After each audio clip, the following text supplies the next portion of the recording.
दोस्तों स्वागत है आप सभी का आपके अपने यूट्यूब चैनल बी ए सेंटर में। यहाँ पर हम लोग सेक पेपर का एक मोस्ट इंपॉर्टेंट क्वेश्चन समझेंगे कि स्प्रेडशीट या फिर एम एस एक्सेल क्या है, इसके घटकों की व्याख्या कीजिए। स्प्रेडशीट क्या होता है और इसके क्या क्या घटक है, इसके बारे में आपको बताना एक मोस्ट इंपॉर्टेंट क्वेश्चन है। ये क्वेश्चन 5 नंबर में कई बार पूछा जा चुका है, ठीक है। 5 नंबर के लिए बहुत ज़्यादा इंपॉर्टेंट है। स्प्रेडशीट क्या होता है, जैसे आप लोग एम एस एक्सेल का नाम सुने होंगे, ठीक है। ये क्या है, एक प्रोग्राम या फिर कैसे एक सॉफ्टवेयर है। एक्सेल में जितना जोड़ घटा वाला काम है, जितना हिसाब किताब रखने वाला काम है, सब एक्सेल में ही होता है। तो एक ये जो एम एस एक्सेल है, इसी में स्प्रेडशीट आता है, ठीक है। इसी सॉफ्टवेयर में स्प्रेडशीट बनाया जाता है। जैसे कि मान लीजिए ये जो आप ग्रिड देख पा रहे हैं, इसी को बोला जाता है स्प्रेडशीट। इसमें किसी का नाम लिखा हुआ रहता है, रैंक लिखा हुआ रहता है, कितने बच्चे हैं, इस तरह से जो बनाया जाता है इसी को बोलते हैं स्प्रेडशीट, ठीक है। इसी को बोलते हैं स्प्रेडशीट। तो ये स्प्रेडशीट होता क्या है और इसके क्या क्या घटक है, इसके बारे में हम लोग जानने वाले हैं। चैनल पर दोस्तों नए हैं तो चैनल को आप लोग सब्सक्राइब कर लीजिएगा। वीडियो पसंद आए तो वीडियो को लाइक करके अपने दोस्तों में इसको शेयर भी कर देना है। समझते हैं हम लोग इस क्वेश्चन के आंसर को। कहा जा रहा है कि आज का युग कंप्यूटर और डिजिटल तकनीक का युग है। वर्तमान समय में स्कूल, कॉलेज, बैंक, कार्यालय, व्यापारिक संस्थान और सरकारी विभागों में बड़ी मात्रा में डेटा और हिसाब किताब का कार्य कंप्यूटर की सहायता से किया जाता है। मतलब हर क्षेत्र में आज देखते हैं, चाहे तो स्कूल हो, कॉलेज हो, बैंक हो, कार्यालय हो, व्यापारिक संस्थान हो या फिर किसी प्रकार का ऑफिस हो, किसी प्रकार का विभाग हो, सभी जगह पर क्या है तो बड़ी मात्रा में डेटा और हिसाब किताब का काम कंप्यूटर की सहायता से किया जाता है। आजकल रजिस्टर बहुत ही कम देखने को मिलते हैं। पहले लोग गणना और रिकॉर्ड रखने का कार्य रजिस्टर और कागज पर करते थे, जिसमें समय अधिक लगता था और गलती होने की संभावना भी रहती थी। कई बार उसमें क्या तो मिस्टेक, गलती होने की संभावना, कभी चोरी होने का भी संभावना रहता था। लेकिन अब एम एस एक्सेल जैसे स्प्रेडशीट सॉफ्टवेयर की सहायता से डेटा को आसानी से व्यवस्थित, गणना और विश्लेषित किया जा सकता है। एम एस एक्सेल ने गणितीय कार्यों और रिकॉर्ड प्रबंधन को तेज, सरल और अधिक सटीक बना दिया है। यही कारण है कि आज लगभग हर क्षेत्र में इसका उपयोग किया जा रहा है। जो आपका एम एस एक्सेल है वो हर क्षेत्र में क्या है तो जहाँ पर हिसाब किताब वाला बात आता है, वहाँ पर एम एस एक्सेल का उपयोग किया जा रहा है, ठीक है। तो ये हमने एक छोटा सा परिचय को देख लिया। आगे देख लेते हैं स्प्रेडशीट होता क्या है। जो स्प्रेडशीट है ये क्या होता है, क्वेश्चन रिपीटेड है, कई बार पूछा जा चुका है, ठीक है। तो स्प्रेडशीट क्या होता है, जरूरी है आपको ये देखना।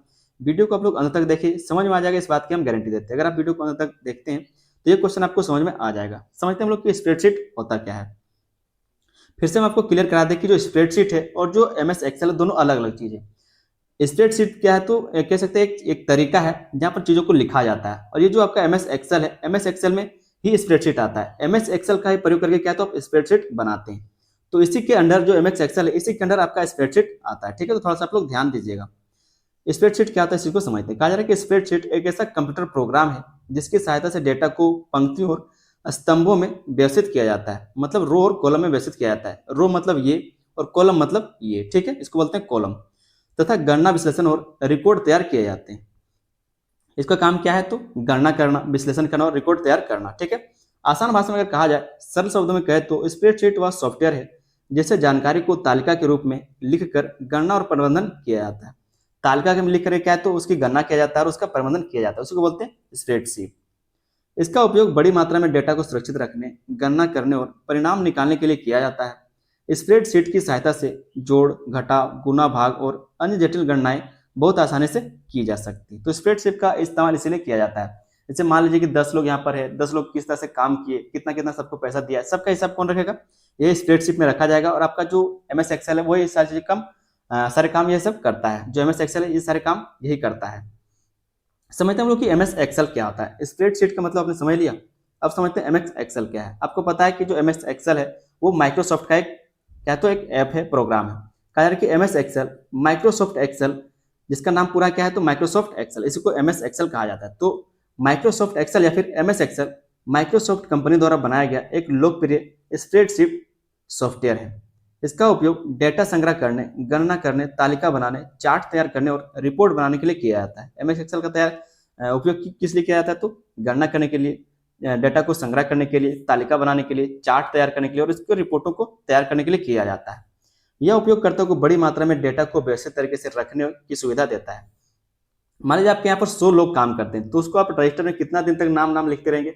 लेकिन जो आपका स्प्रेडशीट है या फिर जो आपका एम एस एक्सेल, उसमें आप बार बार एक ही काम को करने का जरूरत नहीं है। बस आपको क्या करना है, बस बोल देना, वो काम कर देगा। तो काम वहां पर करना आसान हो जाता है। यह उपयोगकर्ता को बड़ी मात्रा में डेटा को व्यवस्थित तरीके से रखने की सुविधा देता है। एम एस एक्सेल की सहायता से कठिन गणनाएं कुछ ही सेकंड में की जा सकती हैं। इसलिए इसका उपयोग बैंक, व्यापार, विद्यालय, कार्यालय और शोध कार्यों में बहुत अधिक किया जाता है। मान लीजिए आपके पास 100 आदमी काम कर रहा है, ठीक है, तो सभी का नाम वहाँ पर लिखा हुआ रहेगा। रजिस्टर में लिखेंगे तो हर रोज आपको लिखना पड़ेगा कितना पैसा किसको दिए, कितना पहले दिए थे, कितना बचा हुआ है, सब कुछ हिसाब करना पड़ेगा आपको अपने हाथों से। लेकिन वहीं पर अगर आपके पास एक्सेल में आप काम करते हैं तो आपको सब कुछ लिखा हुआ मिल जाएगा। कितने लोग आपके पास काम करते हैं, कितने दिन काम किया, कितना उसका पैसा निकल रहा है, कितना दे चुके, सब कुछ वहां पर ऑटोमेटिक लिखा हुआ रहता है। सब कुछ वो गण लेता है खुद से। सब कुछ की गणनाएं क्या करता है, वो खुद से कर लेता है और आपको बस रिजल्ट दिखा देता है। तो ये इतना आसान है आपको एक्सेल में काम करना और उतना मुश्किल है रजिस्टर में काम करना, ठीक है। आगे दोस्तों हम लोग देखते हैं यहाँ पर कि एमएस एक्सेल की विशेषताएं क्या है। आपने एमएस पावर पॉइंट के बारे में पढ़ा, हम आपको बता चुके हैं। एमएस वर्ड के बारे में पढ़ा, उसकी विशेषताओं को समझ लिया। अब हम लोग देखते हैं एमएस एक्सेल की विशेषताएं। एमएस एक्सेल की क्या विशेषताएं हैं। पहले जो इसकी विशेषता वो है तेज और सरल गणना की सुविधा। ये हमें तेज और सरल गणना की सुविधा देता है। मतलब कोई भी हिसाब किताब लिख करके दीजिए, तुरंत आपको रिजल्ट दे देगा। एमएस एक्सेल में जोड़ घटाव, गुना भाग और प्रतिशत जैसी गणनाएं बहुत तेजी से की जा सकती हैं। अगर आपको मुंह से, ऐसे तो बहुत सारे और भी लोग हैं जो सिर्फ अगर आप बोलते जाएंगे तो आपको तुरंत रिजल्ट बताएगा, बिल्कुल कैलकुलेटर की तरह। लेकिन सारे लोग ऐसे नहीं है। तो सारे लोग, बहुत सारे ऐसे लोग हैं जिनको इतना मेहनत करने का जरूरत नहीं पड़ता, तो वो क्या करते हैं, एमएस एक्सेल का यूज करते हैं और वो जोड़ घटाव गुना भाग सब कुछ एक बार में लिख करके इक्वल टू कर देते हैं, आपको रिजल्ट मिल जाता है। तो तेज और सरल गणना की सुविधा हमें देता है जो एमएस एक्सेल है। ये इसका एक विशेषता है। यदि किसी संख्या में परिवर्तन किया जाए तो परिणाम अपने आप बदल जाता है। पहले मान लीजिए अगर 5 जोड़ 5 किए थे, माइनस 7 किए थे, घाटा घटा 10 किए थे, फिर भागा 4 कर दिए और इक्वल टू आपका आ गया 5, ठीक है, मान लीजिए 5 आ गया। तो अगर आप यहाँ पर कुछ चेंज कर दिए, अगर यहाँ पर 5 से भागा किए थे, यहाँ पर 4 कर दिए, तो 4 भाग भागा करने के बाद कितना आएगा वो रिजल्ट आपको तुरंत दिखा देगा, आपको फिर से लिखने की कोई जरूरत नहीं। तो इसी के बात को कहा जा रहा है यहाँ पर, यदि किसी संख्या में परिवर्तन किया जाए तो परिणाम अपने आप बदल जाता है। इससे समय की बचत होती है और गलतियां कम होती है। अगर आप सिर्फ वर्ड को बदल दे, अंक को बदल दे, तो आपको परिणाम मिल जाएगा। आपको फिर से क्या है तो जोड़ घटाव करने का जरूरत नहीं है।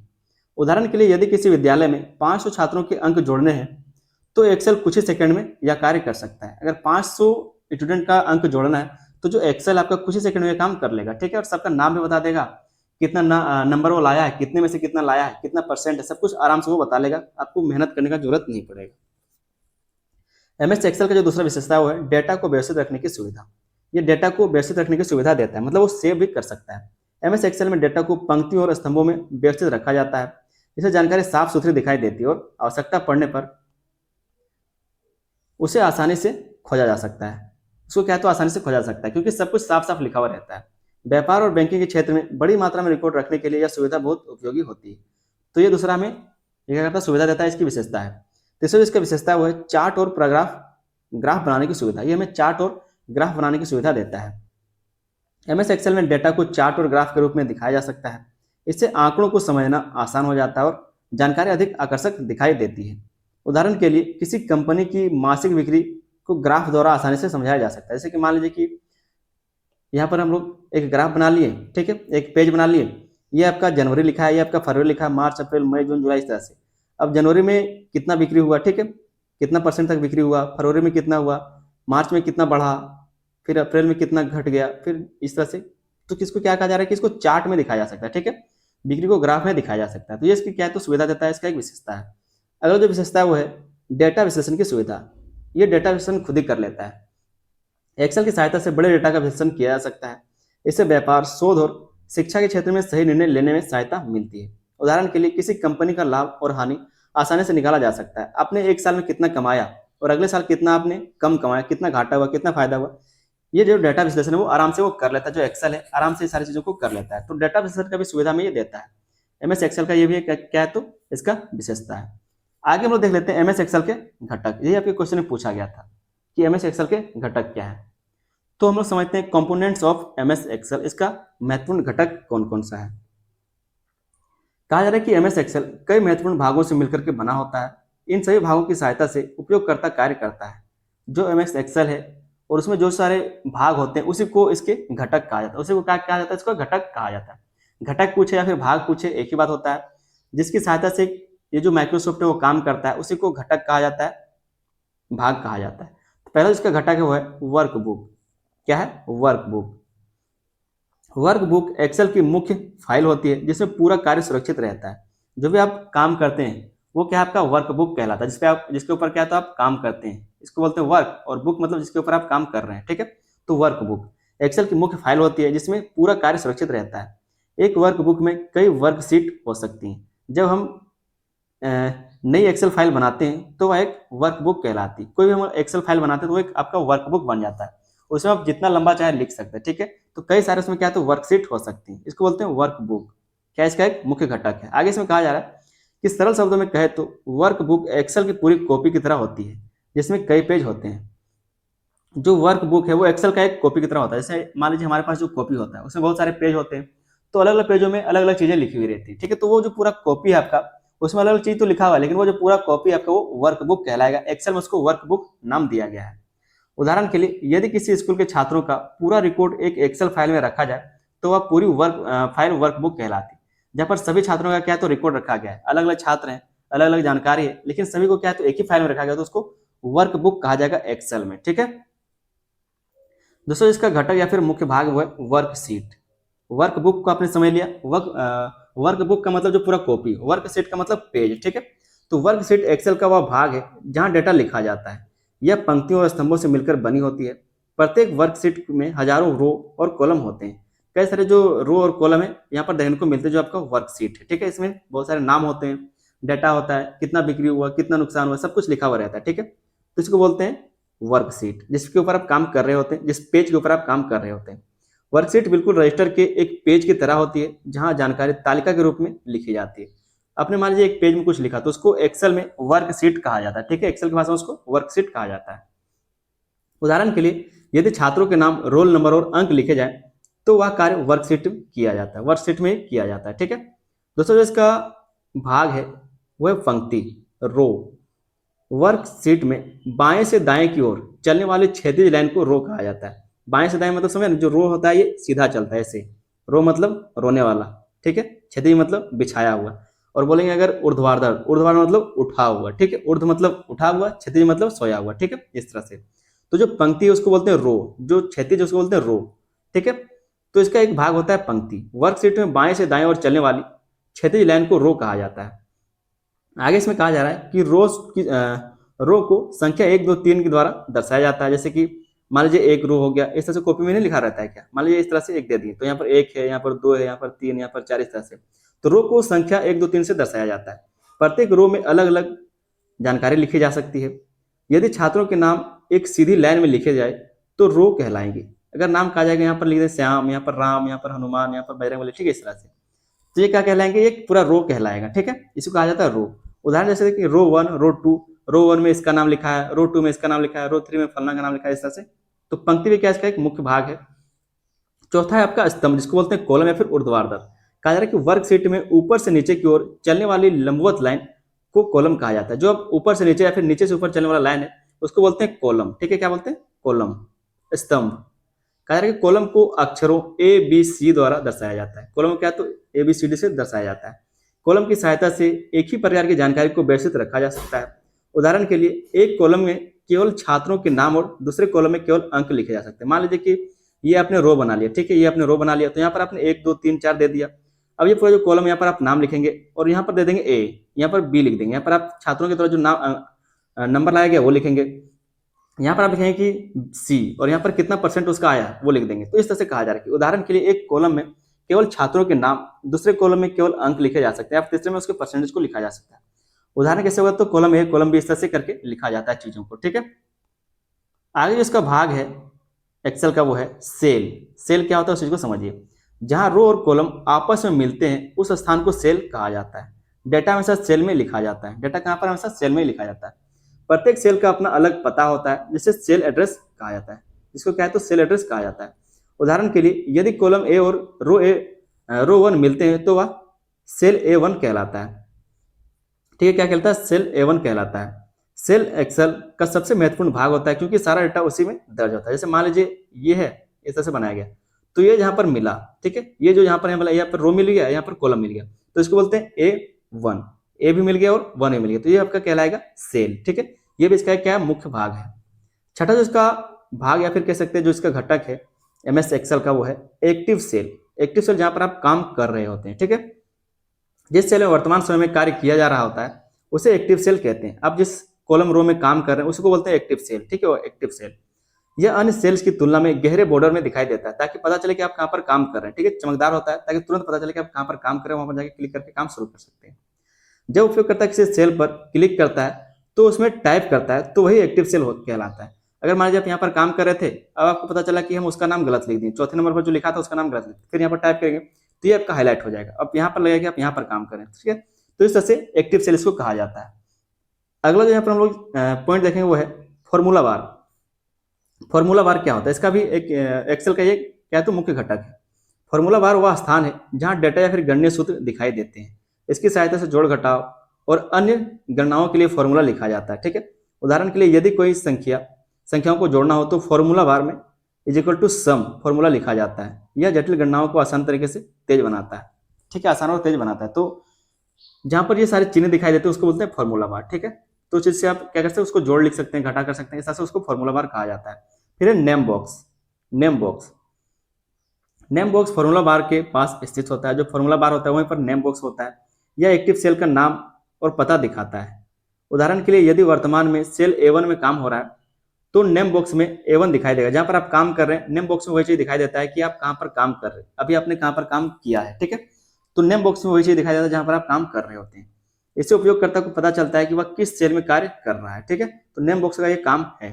सब क्या है, तो एक्सेल के कुछ घटक हैं, भाग हैं। नौवां जो है वो है रिबन।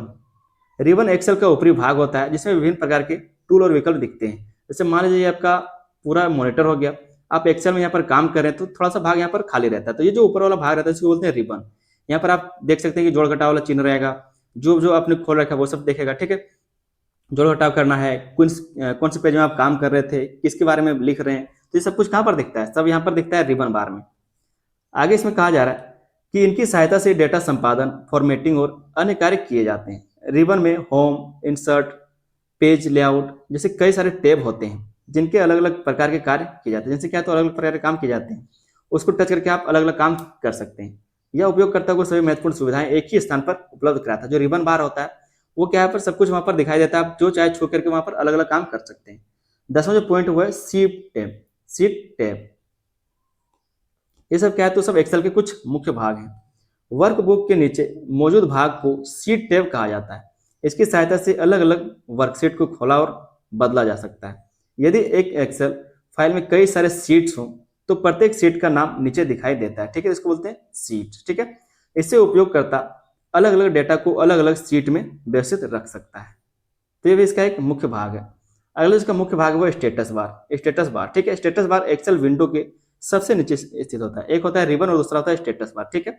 रिबन, स्टेटस बार यह कार्य की स्थिति, पेज और अन्य आवश्यकता जानकारी को दिखाता है। जो अन्य आवश्यक जानकारी उसको दिखाता है। उदाहरण के लिए चयनित संख्याओं का कुल योग कितना हुआ नीचे दिखाई देता है, ठीक है, इसको बोलते हैं स्टेटस बार, ठीक है, स्टेटस बार। तो जैसे हमने कुछ एक्सेल के जो आपके स्प्रेडशीट है उसके कुछ महत्वपूर्ण भागों को देख लिया, उसके कुछ क्या है तो घटकों को समझ लिया। आगे दोस्तों हम लोग एक्सेल के उपयोग को देखेंगे। एक्सेल का उपयोग कहाँ पर होता है, कैसे किया जाता है। एमएस एक्सेल का उपयोग शिक्षा, बैंकिंग, व्यापार, कार्यालय और शोध कार्यों में किया जाता है।